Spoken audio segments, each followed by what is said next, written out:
So what is up guys? This is my day 2 ng magpapasarap.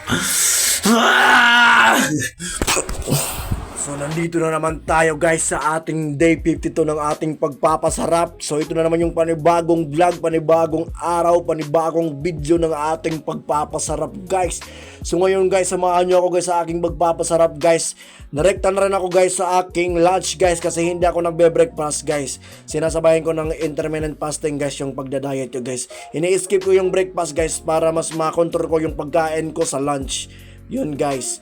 So meron akong 200 grams of white rice dyan guys sa aking lunch. At meron din akong itlog na prinito ko lang guys. Yan, yung kinain ko. At saka meron din kung nakikita nyo guys kanina guys, meron akong bulinaw na kinilaw. So kinilaw yun ni Papa kanina guys. So kinain ko na guys, sayang kasi guys. So yun yung kinain ko guys sa aking pagpapasarap ng lunch. So yun guys, lagi nyo tatandaan guys na huwag kayong ma-stress sa kung anong kinakain niyo guys.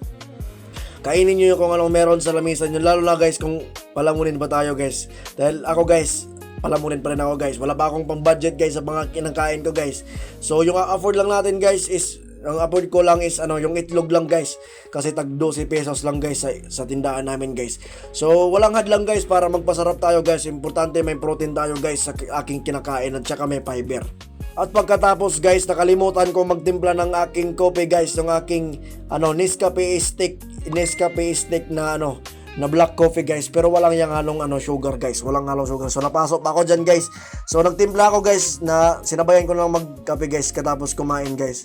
So nagkape na ako diyan guys kasi hindi ako pwedeng guys na walang kape sa natin sa araw sa ating pagpapasarap ngayong araw guys. Kasi hindi mabubos yung energy natin guys kapag walang kape guys, yung black coffee. At pagkatapos kong kumain dyan guys, kinuha ko agad yung aking Atlin Creatine Monohydrate guys para mas maboost na rin yung ating energy guys. At katapos, ang nakakatulong ito guys, mag-improve yung performance natin guys sa pag-jogging guys at saka pagbubuhat guys. Maraming tulong yung creatine guys. Katapos, kapag nagtitik kayo nito guys ng creatine guys is kailangan lagi kayong hydrate guys. Kailangan marami kayong tubig na tinitake sa katawan niyo guys para mas manuot sa mga muscles natin guys yung creatine. So kung sa mga nagtatanong guys kung saan ko ito nabili guys, so lalagay ko sa comment section yung link guys. So na lang guys, pa-click na lang para mas punta kayo sa Atlin Nutrition na shop guys. Yun. At dito naman sa lunch guys, nagluto ngayon si Papa guys ng soso guys. Alam niyo yung soso guys, yung parang may bagal, yung basta soso yun guys yung tawag sa amin guys. So ngayon guys, nagkagod ako dyan guys. Inutusan ako ni Papa na magkagod daw na ng anlang lubi para may lagyan ng hatok, yung palagyan ng nung lubi yun ng hatok guys, para mas meron tayong yung gata guys, para malagyan ng gata. So yun guys, yan yung ginawa ko guys para mas na-exercise na rin yung mga pangangatawan natin guys. So kaya challenge accepted guys, accepted para magkagod ng lubi. Pa-comment nga sa comment section guys kung saan to naabot na video guys. Ano bang tawag sa inyo guys yung pagkakagod? Yung sa amin dito sa Leyte guys is pagkakagod yung tawag. Iwan ko sa inyo. Pa-comment lang sa comment section guys kung ano.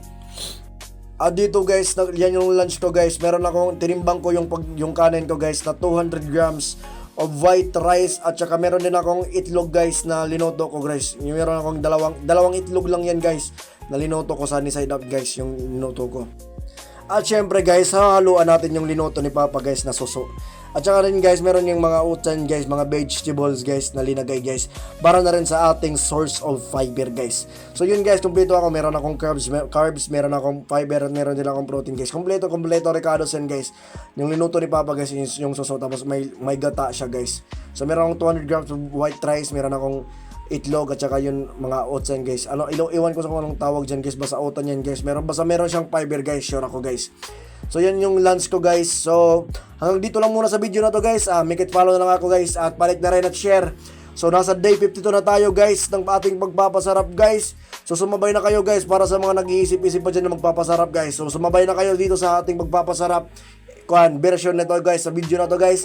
Nasa day 52 na tayo. So see you sa day 53 ng pagpapasarap. Mwah!